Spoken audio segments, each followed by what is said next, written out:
Hello, my name is Mary Rice Booth, and I'm the Executive Director of Curriculum Development and Equity at the Leadership Academy. In today's session, we'll have an introduction to Culturally Responsive Schooling's 360 Toolkit.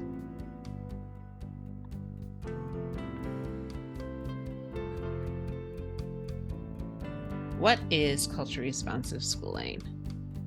Culturally responsive schools create student-centered learning environments that affirm racial, linguistic, and cultural identities, prepare students for rigor and independent learning, develop students' abilities to connect across lines of difference, elevate historically marginalized voices, and empower students as agents of social change. Now, in order for us to be able to see what does that may look and sound like, we're going to see a short clip of a TED Talk. As you review this video, please think of these 3 questions. What assumptions did you make about Melissa's 2nd grade teacher and her 8th grade teacher? What assumptions or mental models do you think motivated each teacher's actions? And finally, what do you think these vignettes illustrate about culturally responsive schooling?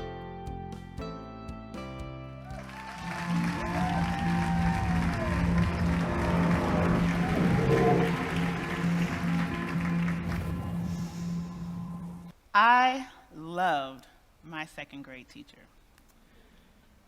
One day, it was picture day, and I completely forgot. She grabbed a comb and decided to attempt her Coretta Scott Kingish bouffant comb back thing, this side swoop. One day, I was particularly ornery, and she grabbed my wrist and said, "Melissa, you are not being your best." And I was angry. She grabbed my hand. I was gonna tell my mama. I was seething in my seat. She saw me. She called me outside, gave me a cupcake and said, "I'm sorry for grabbing your wrist, but you were not being your best. Sit out here, eat this cupcake, and join us when you're ready." Fast forward to 8th grade, and I'm sitting in my math class. My teacher comes over and gently places her hand on my shoulder, and she says to me, "You're pretty smart for a Black girl."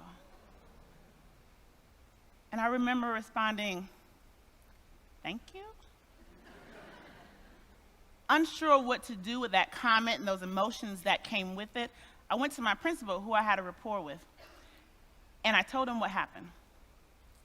He sat back in his chair, he sighed, and he said, "I'll handle it." A few days later, I was in class, and she came to me with this confused face.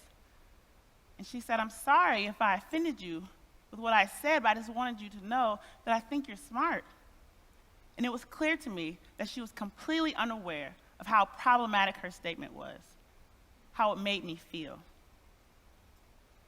A few days later, I go to my English class, where we had the results of a test that told us what reading level we were at, what grade we were reading. So in the 8th grade, I was reading at an 11th grade level. Jerry, a white boy who was sitting next to me, his test said he was reading at a 12th grade level. And I remember thinking, that must be what she means. So again, we have multiple aspects of what we consider culturally responsive schooling, and we're going to take the time now to break down each of the 4 aspects: welcoming and affirming environment, high expectations and rigorous instruction, inclusive curriculum and assessment, and finally, ongoing professional learning and support. So starting with welcoming and affirming environment. A welcoming and affirming environment feels safe. It is a place where people can find themselves represented and reflected, and where they understand that all people are treated with respect and dignity. The environment ensures all cultural identities, i.e. race, ethnicity, age, gender, sexual orientation, disability, language, religion, social economic background, are affirmed, valued, and used as vehicles for teaching and learning. An example of a welcoming and affirming environment can look like having all the adults at the door, greeting students as they walk in, saying and greeting students by name, and asking about their interest. The second aspect is high expectations and rigorous instruction. High expectation and rigorous instruction prepare the community for rigor and independent learning. The environment is academically rigorous and intellectually challenging, while also considering the different ways students learn. Instruction includes opportunities to use their critical reasoning, taking academic risks, and leveraging a growth mindset to learn from mistakes.